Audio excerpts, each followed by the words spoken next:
Okay, so it's going to go quicker though because it's over the board, and you have a very clear, materially based, phenomenally based. Not to say that a thought isn't a phenomena, but you have the board in front of you. You know, you can engage with it. It's a little, it's harder to do that internally and with the inner eye. Judith opens E4, E6, D4, D5, French defense.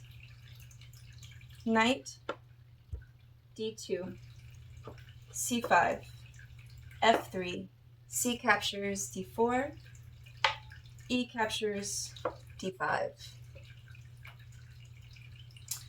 Queen recaptures D5, bishop attacks C4, queen D6, castles kingside, knight F6,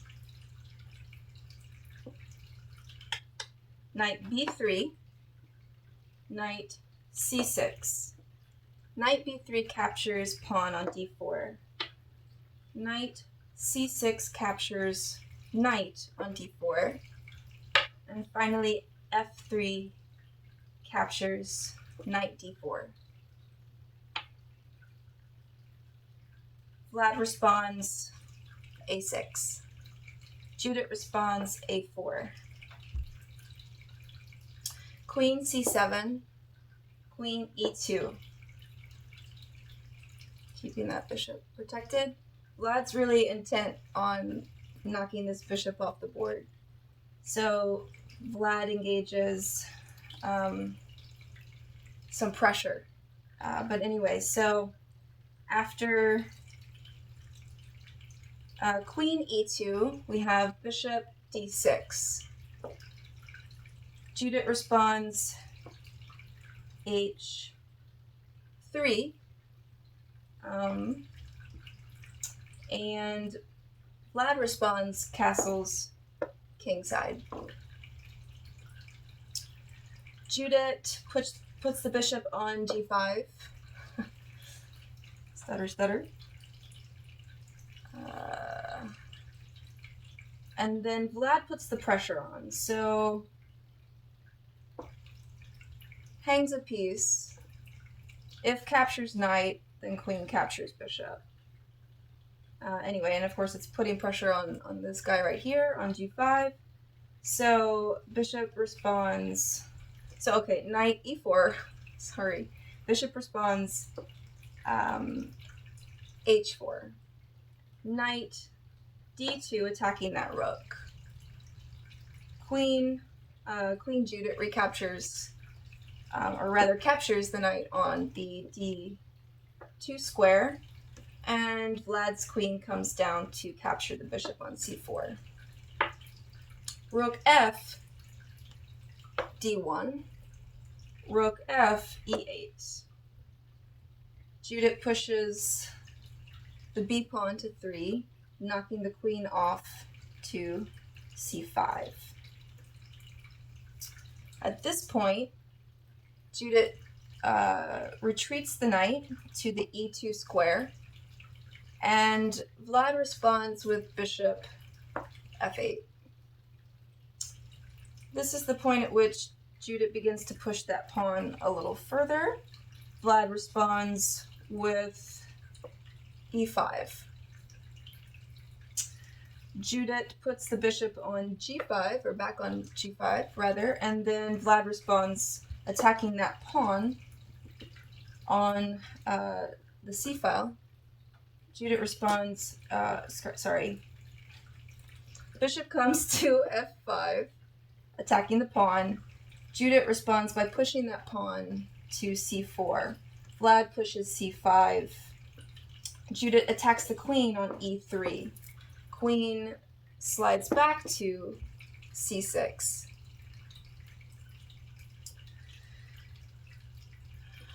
Judith attacks, or rather, puts pressure on the queen with rook A, C1.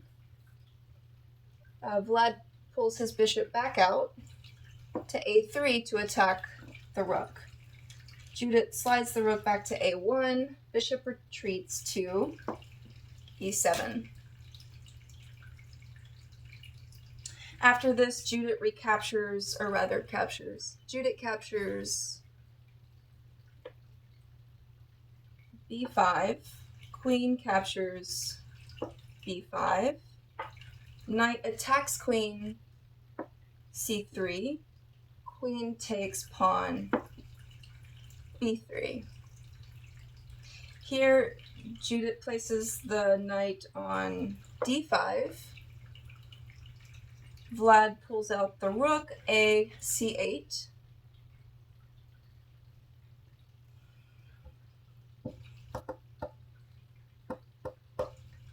Queen e2 attacking the pawn. Queen e2 attacking the pawn. Bishop retreats to f8, I'm pretty sure. With that pressure of the knight. Allows the taking of a6. So queen a6 captures the pawn. Bishop attacks the knight, e4. Judit repositions that knight on b6. Vlad attacks the knight and pins the queen on c6. Queen retreats back to the original square, at least in that sequence, to e2. To which Vlad attacks the rook on c2. Judit responds rook d2. Vlad pushes to e4.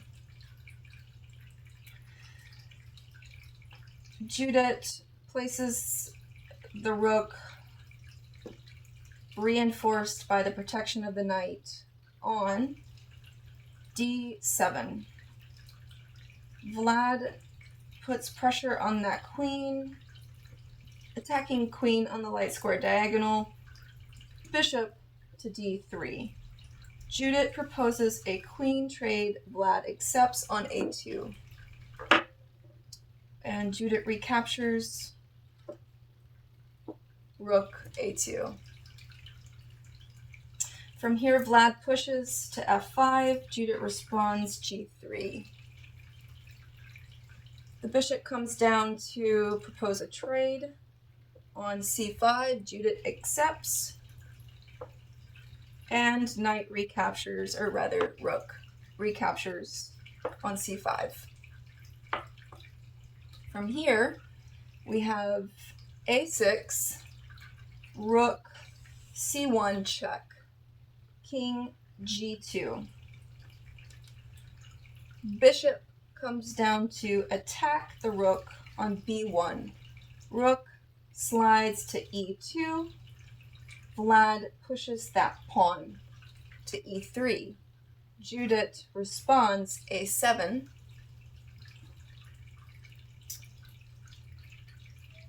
Vlad places the bishop along the light square diagonal,